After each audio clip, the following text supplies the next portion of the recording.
So, what my personal chef business looked like when I first started compared to what it looks like now. Ooh, if you've watched my other videos, I talk about the areas that you need to work on to get your personal chef business started, the decisions about what you want to do, setting up the business, getting the clients, and working on your entrepreneurial mindset. So when I look at where I started to where I am now, my business has changed dramatically. At first I was going to make this in one video, but when I listed everything, it would make a monster video. So I'm making this into a two-parter. So in the beginning, let me give you a little foreshadowing here. If you want to have some super fun, take a shot every time I say the word mistake. All right. Chef Shelley here. I've had a personal chef business for over 17 years. I've learned a ton. I'm sharing it all with you today and in the next video. If you are a passionate cook who wants to get paid to do what you love too, you can hit subscribe. Make sure to hit the little bell so that you never miss one of my weekly videos. So, in the beginning, for planning and decisions about what I wanted to do in my business, I used what I affectionately refer to as the shotgun method. And that is, I just relied on a broad splatter of small pellets to try and hit my target, right? If any of them managed to hit the target, I wasn't sure which ones did or why. Was it my aim? Was it the sun? Was it the wind? Did someone jostle my elbow? Instead of what I do now and what I should have done back then is used more of a sniper approach, right? Like a rifle, very targeted, very focused, and do one good sized shot at a time so that when you look at your target, you see exactly where your shot went. Did you completely miss it? Did you get close? Were you far off? That way you can adjust, improve, and see the results every single time until you hit a bullseye or get your goal, your result that you want, right? So that was the big analogy. Here's a for instance. For my specialty, then I tried to cook everything for everyone for any reason, and that made it hard to get clients instead of focusing on my specialty, what I wanted to cook, what my style of cooking, and being able to talk to people who wanted that. I would talk to anyone about anything and just responded to what people wanted. But the problem was I couldn't really articulate it well because I was just starting and I didn't really have that experience or the skill yet. I did have plenty of enthusiasm. So, when it came to services, same thing. I used to do it all. So, meal prep, I was doing it, trying to get those regular weekly clients, right? It took me a long time to organize every cook day and create all the labels and the invoice and pull the recipes or having to scramble to find a recipe that they wanted, make up the grocery list, come up with their menu with their reheating instructions, having to figure all those out.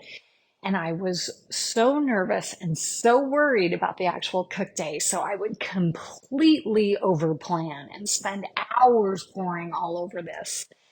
The cook days were hard and long, and I would haul a ton of equipment with me to every cook day.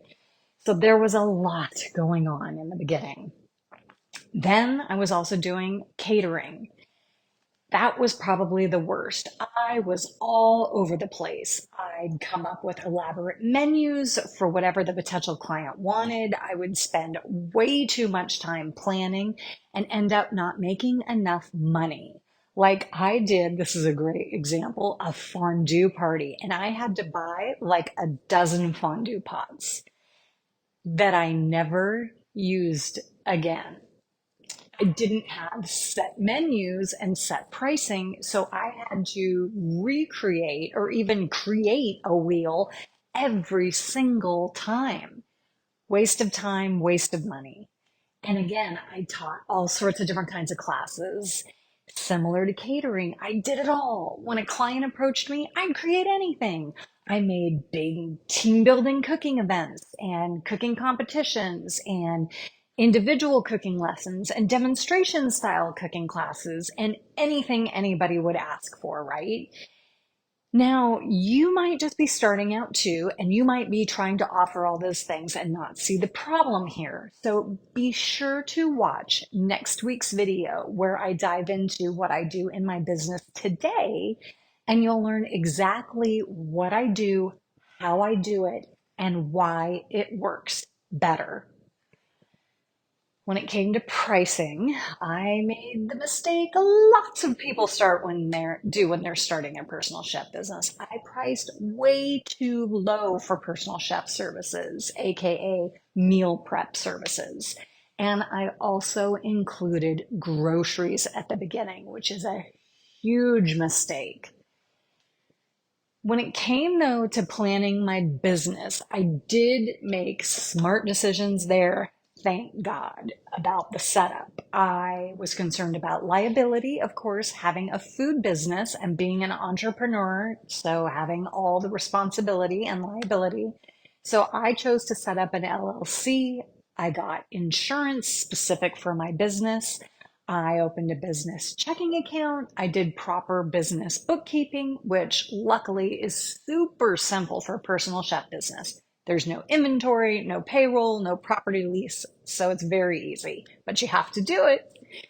Basically, I did get started as a professional and set up all the things that you have to do to have a business and not just running it like the neighborhood kid who mows lawns or babysits, right? Then, when it came to marketing, oh, we're going to go right back to the shotgun analogy. I tried everything. I did in person networking at the Chamber of Commerce and private networking groups.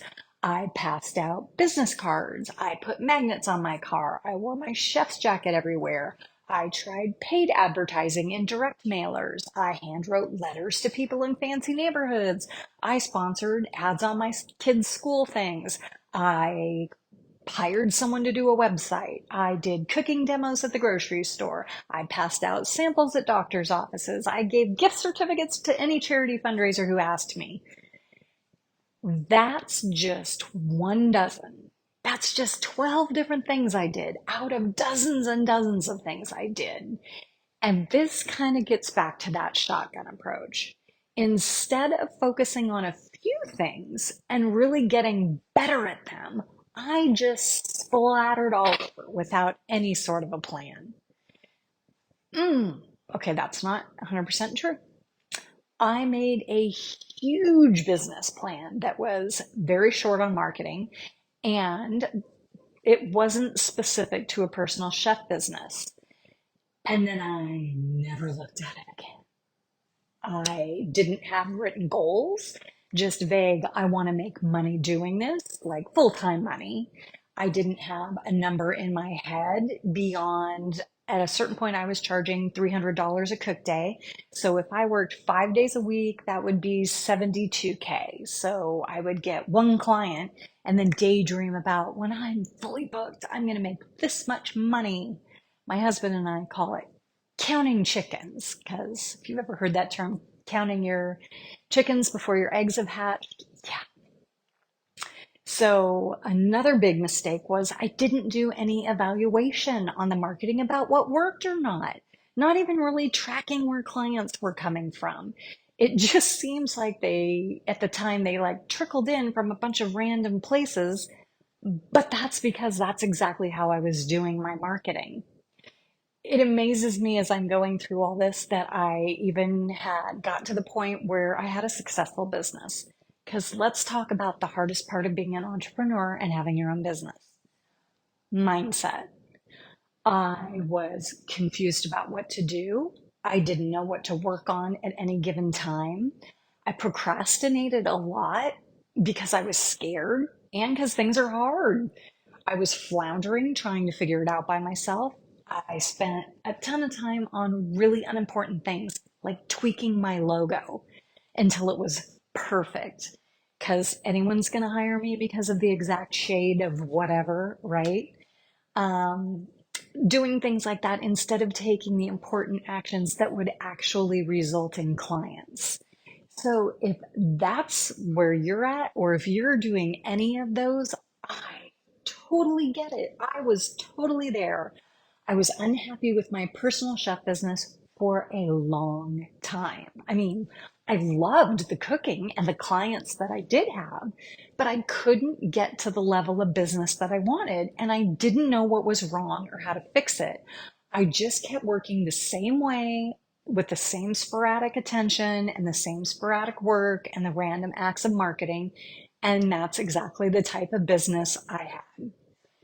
I was bummed out that I didn't have enough clients. I spent a lot of time thinking about how I wasn't fully booked and that meant it wasn't working. And then I would think things like, there just aren't enough clients out there. People don't know what a personal chef is. I don't know how to find clients. Nobody wants to pay for a personal chef. Personal chef businesses are hard. Nobody wants this. Maybe I'm not good enough to make this work. Why aren't I doing the things I know I should be doing? I'm just lazy. I can't figure this out. It's too hard. So, good Lord, thinking all these things, how did I even make it work? How did I last long enough to make it work? How did I get to where I was charging what my time is worth? And here's a tip. I don't charge what I'm worth. I charge what my services are worth. My worthiness as a person is never tied to how much money I make. And your worthiness as a person, regardless of how your business is doing, how much you're working on it, how well it's working, or how much you're making, how much you're charging, is not tied to your worthiness at all. You are worthy as a person. Okay, but how did I get to a place where I was confidently charging what my services are worth? How did I get confident with cooking for clients? How was I able to get good long-term clients, keep a consistent schedule, get to the point where I was running a wait list? What is the difference between my business when I started and my business now? If you struggle with confidence or getting work done or getting clients or even getting started, I don't want you to miss the next video where I'm going to dive into exactly what I do and have now so that you can have the same in your business, even if you're just starting out. So click the subscribe button, hit the little bell so you get a notification. And next week, we're going to dive deep into it so you don't have to make the same mistakes I did.